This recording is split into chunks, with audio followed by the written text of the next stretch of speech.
Buonasera a tutti, scusate per il ritardo, ma ci sono stati dei piccoli problemi tecnici, però alla fine, come si diceva coi potenti mezzi della Rai qui di Film Music, stasera abbiamo l'opportunità di parlare, a mio avviso, con una leggenda della musica e penso che Film Music, come sempre, si stia rinnovando e sia sempre un canale di grande qualità. Stasera parliamo col bassista di Dire Straits, un bassista che non ha bisogno di presentazioni, parliamo con John Illsley. Come sempre io vi auguro buona visione, i sottotitoli ci saranno, intanto vi consiglio di godervi il tutto. John, hi. Hello, good evening. How are you? Fine, thanks. Thank you for your time and thank you for your availability. So we can do it. Thank you for everything. Now, John, I want to ask you now, what you're doing. You're a painter, you're a musician. Now, what you're doing now in this time, so we can talk about your history later. Well, right now, this year I've been doing a few gigs with the band. Not the Dire Straits band, but my own band. And I've been doing quite a lot of painting. So that's how I spend my time. And I do some writing as well, songwriting. So I keep myself very busy. And doing interviews with people like you and all over the world and locally too. So it's a busy life. It's a good life.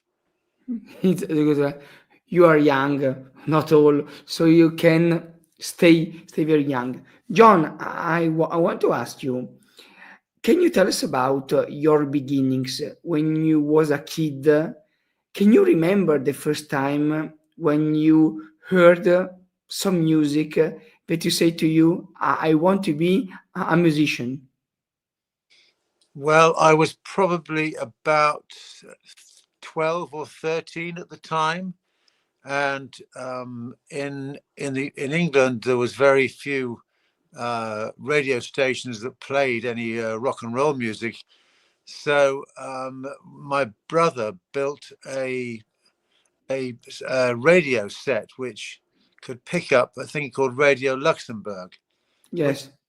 which was a pirate radio station at the time, and they were playing songs by Elvis Presley and Chuck Berry. And I just got very excited about hearing this music and thinking, that's saying something to me. I didn't quite know what it was saying, but it made me excited. I wanted to hear more of it. So I then spent quite a lot of time trying to find records that, in the UK, there was very few record shops in those days.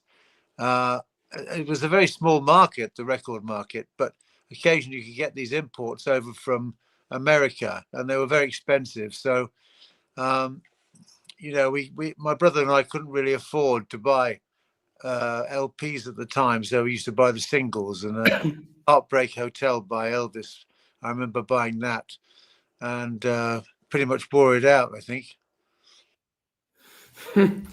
And your first time when you play sorry, when you played the bass in a group, you was very young, 14 years old. I think I was probably 15, and I was at school, and I wanted to join the school band, but they said we don't need another guitar player, and I knew a few chords then, not very many, but enough to play a song or two. And they said we don't need another guitar player. If you want to join the band, you'll have to play the bass guitar.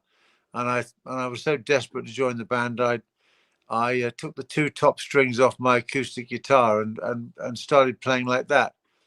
But there was a boy at the school who had a guitar, the same one that Paul McCartney used to use, the Hofner, the violin bass, Violin bass, yes. And so I borrowed that and found that the bass was my instrument. So I kind of stuck with it. And and then you see what happened.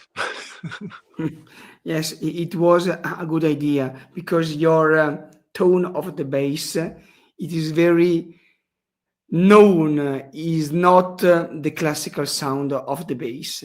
And later we can talk about. John, and when you was in a band, you study at school or you say to you, I don't want to go anymore to school and I want to be a professional musician?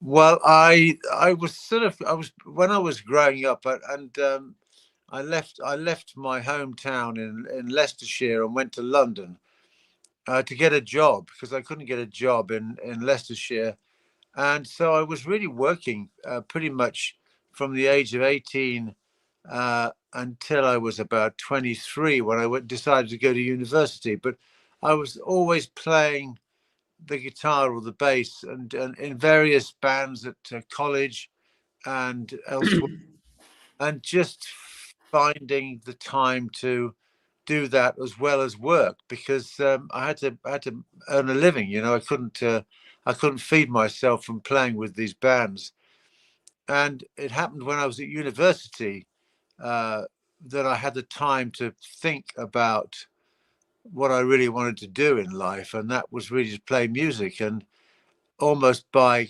coincidence, my flatmate was David Knopfler, and his brother came to visit, which of course we know is Mark Knopfler, and Yes.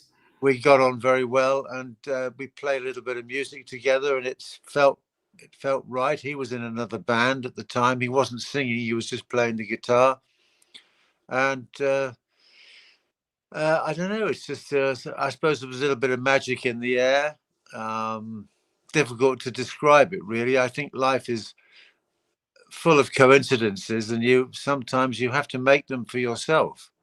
If I hadn't gone to university and stopped working, I wouldn't have had the council flat in Deptford, and I wouldn't have had a flatmate called David Knopfler, and I wouldn't have met Mark. So, in a sense, you make your own moments in life, I think, which is very important.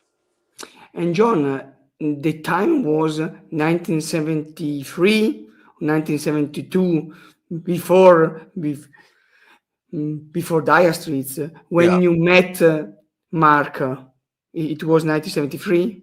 No, it was 1976. Okay, Uh, okay, I'd just moved into this very shabby, very run down flat in South London, which was quite close to my college. And uh, David was my flatmate. He and I used to sit around and play the guitar together a little bit. And then Mark came down for the weekend, and we just. I thought to myself, after about being in his company for about half an hour, I thought, I think you and I are going to know each other for quite a long time. And as it turned out, that's the case. So we still know each other very well, and still like each other, it seems. yes, I know it. And John, Mark Knopfler at this time was a teacher in the school. Yes. That's correct. He was a teacher at a college in Essex. Okay. He was an English teacher. Okay. I think gave him the advantage of when he started to write music, when he started to write lyrics. I think having an English background, you know, with teaching and with words, just generally putting words together, I think that helped quite a lot when he started writing. And you, John, what was your job in those days in 1976 before Dire Straits? Well, I was at college. I was doing a degree Okay, in sociology okay, at okay, college in South London called Goldsmiths, which I didn't realise at the time was an art gallery. I mean, an art gallery, an art university. So there was a very small department of sociology, and I was there for 3 years. I left the job that I had and went there for 3 years, and in that time, and when I was at the university, I joined a blues band. It was a three-piece blues band, which was, well, you know, it wasn't bad. It wasn't great, but it wasn't bad, and I just enjoyed playing that. So we did a few gigs at the university and in various pubs around the South London area, and so I was playing a lot more by then, you know, and really enjoying it. And it just by coincidence, then you know, I met David and Mark. And John, in those days, before Dire Straits, what were the listening of your culture? What do you listen? Prog music, jazz music, rhythm and blues? What was your listening in those days? Well, it was pretty broad. It was a lot of everything. I mean, it was blues, it was reggae, some pop music, you know, a little bit of jazz. But I was very keen on people like J.J. Cale at the time, and still listening to Van Morrison was one of my favorites at that point, and Leonard Cohen I really liked. And Bob Dylan, of course, and I think generally speaking, I'm very keen on singer-songwriters who manage to put together, you know, a good song. I think the secret of any success in a band is having good songs. You can be a very, very good guitar player, but if you haven't got the songs, not many people are going to listen to you, because it's the song that carries the message. So that, I think, is the key. That's a key, really, to the Dire Straits' success, was the fact that the songs that Mark wrote and the band played reached a lot of people and meant something to them. I think this is very important. I mean, music is a wonderful way of communicating with very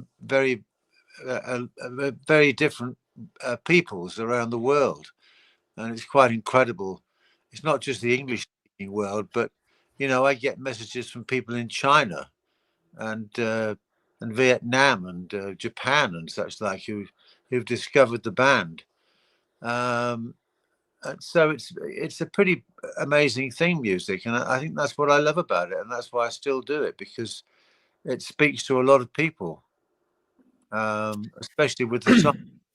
You know, we Dire Straits had, you know, I think that's the key, if you like, to success. Yes, yes. But success with very, very good songs. Yeah. Because if I think about the first album, I want to say this, it was 1978, the first album. What were your feelings about the punk movement? Because Dire Straits hang out with punk movement, and it was very different point of view. Can you recall your feelings about this strange balance between a band like Dire Straits, and in England there were Sex Pistols, Buzzcocks? What was the point of view of Mark, you, David, and Pick to stay away from this kind of music like punk? Well, I don't. It wasn't really a problem. We were just doing what we were doing, and the fact that punk was um, happening at the same time was just a coincidence. I think if we'd got together 3 or 4 years before punk, it would still be the same. We would have done exactly what we did. We weren't going to be influenced really by anything else that was going on around us. We were just doing our music, and the fact that punk was running alongside of us at the time, all it meant was it was quite difficult to get gigs in the early days because everybody wanted punk bands. It shows an interesting lack of imagination by a lot of venues that they just wanted one thing. They weren't interested in, you know, we found it difficult to get gigs. There was Yes, a I know it. handful of people in London that would, you know, get us to come and play there. I mean, the Marquee, we played at the Marquee, we played at the Hard Rock Cafe in Covent Garden. played at the what's it named, King Street. There was my mind slipped for a moment. Ronnie Scott, no. We played in a lot of places the punk bands played in as well. I mean, there were lots of things running around. Everybody thought it was just punk, but there were lots of other bands around who weren't punk bands. And only a few of those punk bands have created any songs that have lasted the time they have. Few bands, not so many. Few bands. I Yeah. don't remember. Few Clash. bands. The Clash, particularly, I think. Yes. Were probably the better of the bunch for me. I think they were pretty good. And John, I want to tell you this little story. It was 1978, and my father was 26. He was inside a club in my city. The city, the name of my city is Brescia, near Milan, and it was 1978. He was in a club, and the DJ put it down on the turntable, your first album.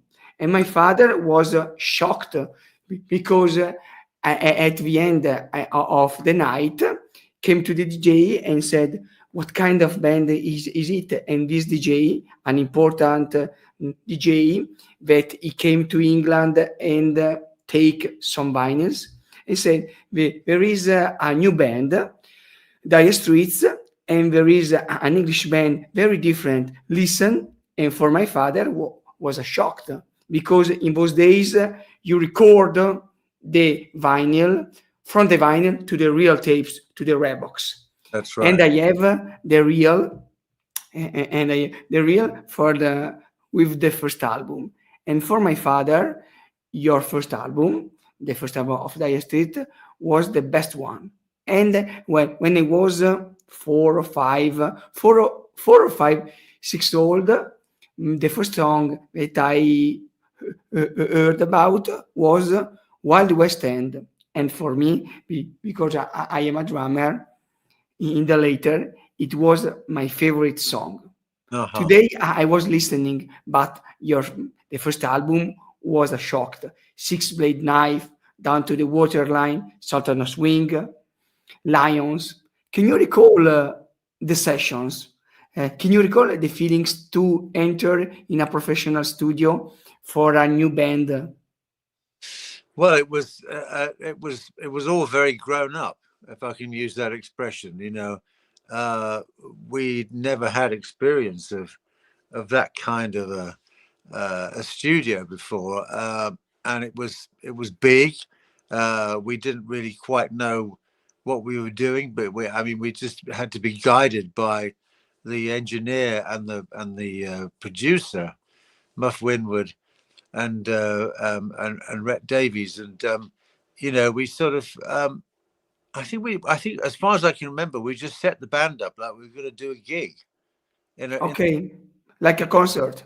Like a concert. So, and because we'd been playing these songs time and time again in the pubs and clubs around London, so we knew them pretty well. So we most of it was really recorded live, and then little bits added on, some harmonies and a bit of guitar work and maybe a few mistakes here and there, but that was all ironed out, and it happened very quickly. I think it took a couple of weeks to put it all down, and I don't know. I think that first album captured the band's sort of live feel more than anything else. Because that's what it was. It was, as far as we were concerned, it was pretty much a live album. The record company gave us a certain amount of money. They wouldn't let us have any more to do any more work on it, so we had to get on with it and get it recorded. It was our first proper attempt at recording in a good studio, which was fantastic. I remember it very well. This was in Portobello, Notting Hill Gate, you know, that area, which at that time in London was quite well, it was a bit, you know, it was a bit shaky. You know, you had to walk around in twos. You didn't walk around on your own at night. It was Okay. that kind of a place. But yeah, it was a great experience, and working with a good engineer and a good producer. I think we were very fortunate to have that. I mean, the thing is about when bands start off, you've got to rely on somebody in the record company really believing in you. Yes. And that doesn't seem to happen at the moment. I'm not quite sure how it happens at the moment. I think a lot of very good bands are missed because of the way that music is absorbed by the record companies and then put out. It's rather business-like. I don't think there's. I just think that we've lost a bit of that freshness of a new band. It's all becoming a little bit samey. The music's a bit predictable in a lot Yes. of which is, and I think the punk thing really had the effect of making everybody sit up and say, you know, there is something different out there, and this is it. It just by coincidence we were there at the time when the punk thing was happening, but we were going to do our own thing anyway. So it didn't really. I don't think it didn't really affect us that much. I mean, of course, when you told a promoter your name was Dire Straits, they thought, right, you must be a punk band. Yeah. You know, because But it wasn't a punk band, because the name was very think about it, and it was very clever. And I want to ask you, John, your favorite song of the first album. What is your favorite song? well, it's always a difficult one. I don't really like to choose anyone in particular, but I mean, I'm very fond of Wild West End because that, you know, that particular track you're talking about was written about Mark and I being in London together, walking in the Wild West End, you know, which was Yes. Soho area, looking at guitar shops and thinking one of these days we might be able to buy one of those guitars. But you know, it had some good memories. We used to go up there regularly and have go to you know, a particular spaghetti house. You know, go and get coffee at a particular place called Angelucci's. So that's Step to Angelucci's. Yes, step to Angelucci's. yeah, For my coffee beans. yeah. So that first album was all all the songs were quite personal because they were very direct. They were about something that had happened, you know, like Down to the Waterline, you know, the reflection of Mark in up the north, and you know, well, Water of Love obviously speaks for itself. Six Blade Knife, but that I think the Six Blade Knife was on the communique, wasn't it? No, Six Blade Knife was in the first album, Oh, not in Communique. In oh, Communique, there was Portobello Bell, Angel of Mercy, another thing. And I want to ask you, John, the riff of Six Blade Knife came to you very easily, or you think about it? no, I think it came pretty easily. I mean, I'm a very simple bass player. I just try to respect the song, and so I don't. As you know, I don't play too many notes. I only play the ones that I think are important. Yes, I know it. Make the song work, and I still play that way now. And that's just what feels right to me. And that song really needed just a very, very simple bass line. I mean, it's in a sense, bass playing. You've got to really feel the instrument.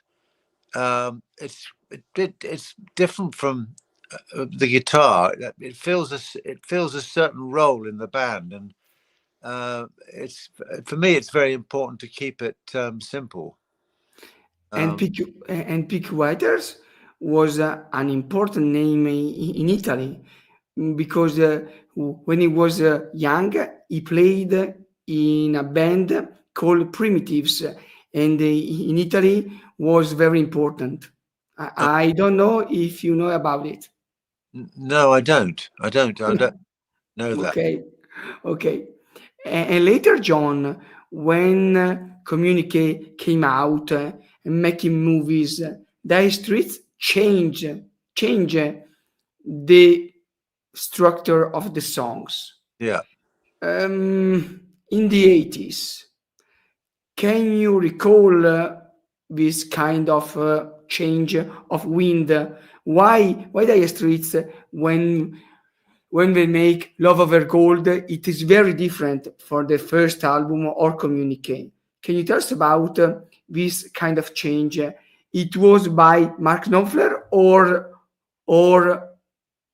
in the band was changing something?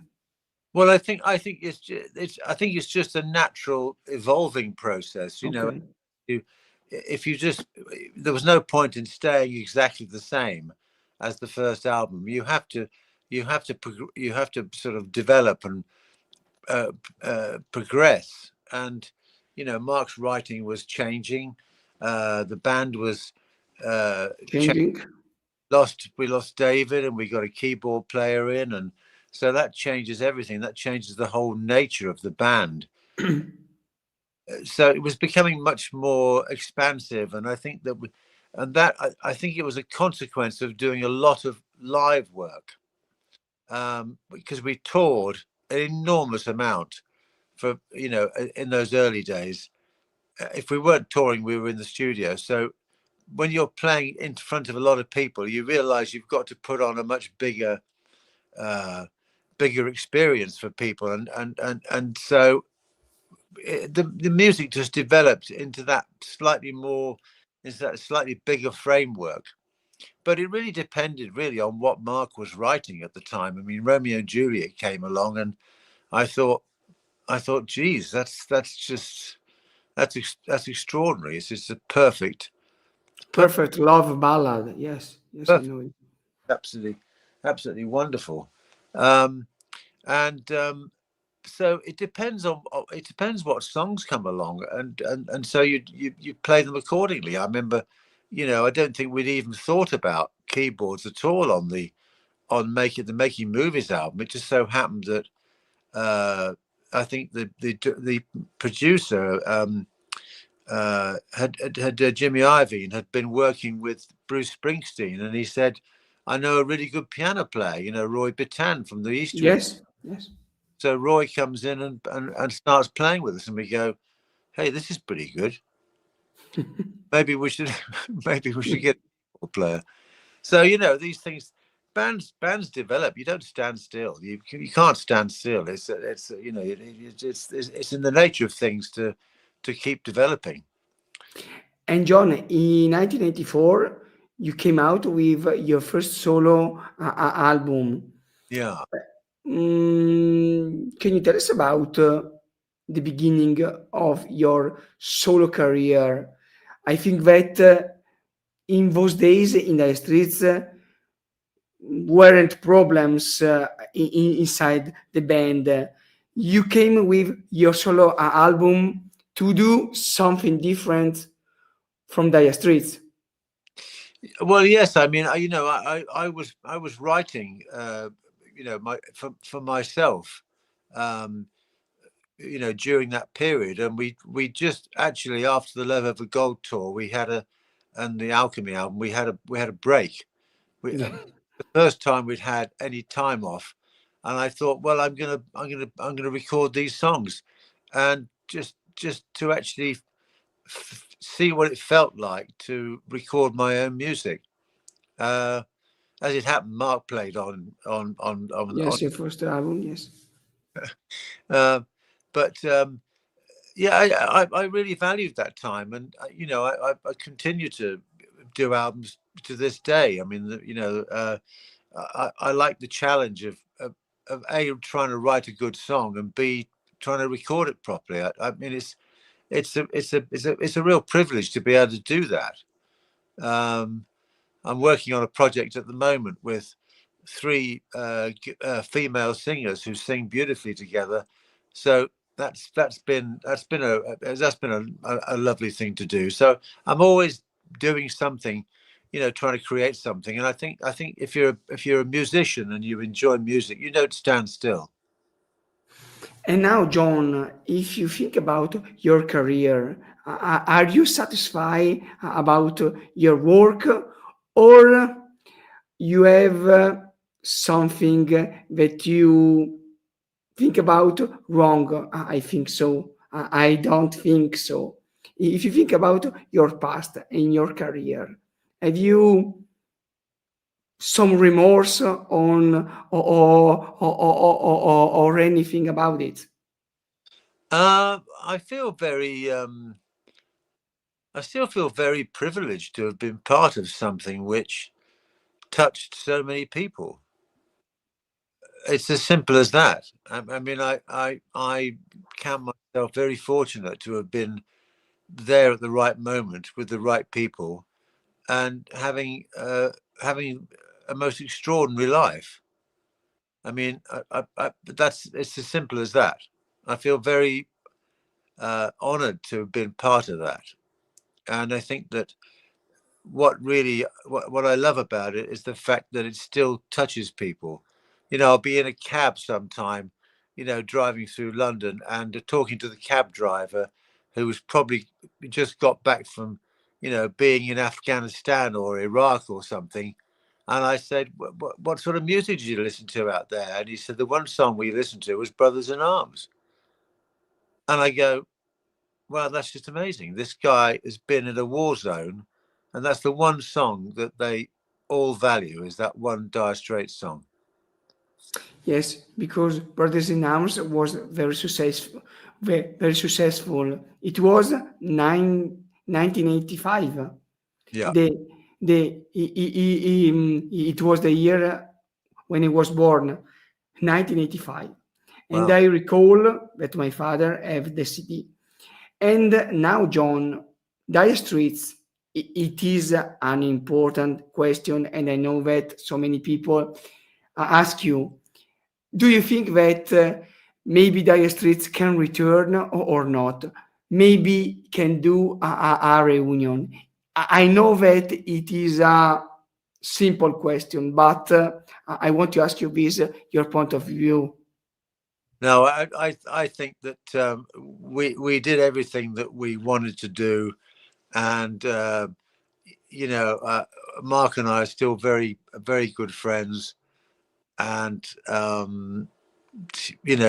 think we just have to celebrate what we created, and we moved on, and I think we've left a pretty good legacy for people to listen to.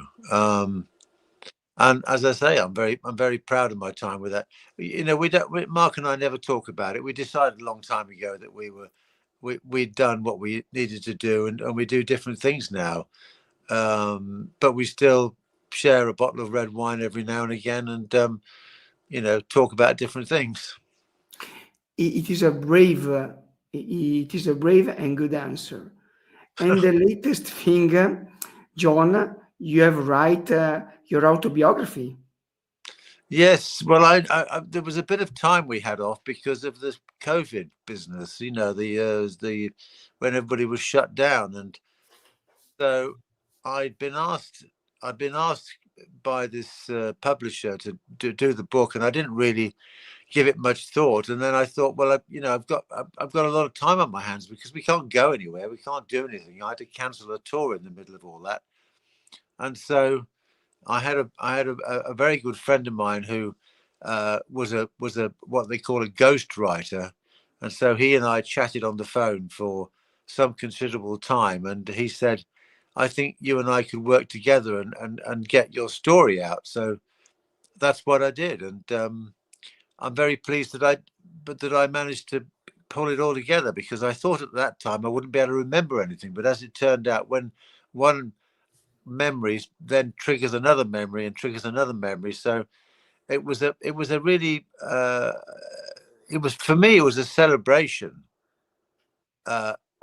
not just my life, but everybody else that was involved in that Dire Straits time.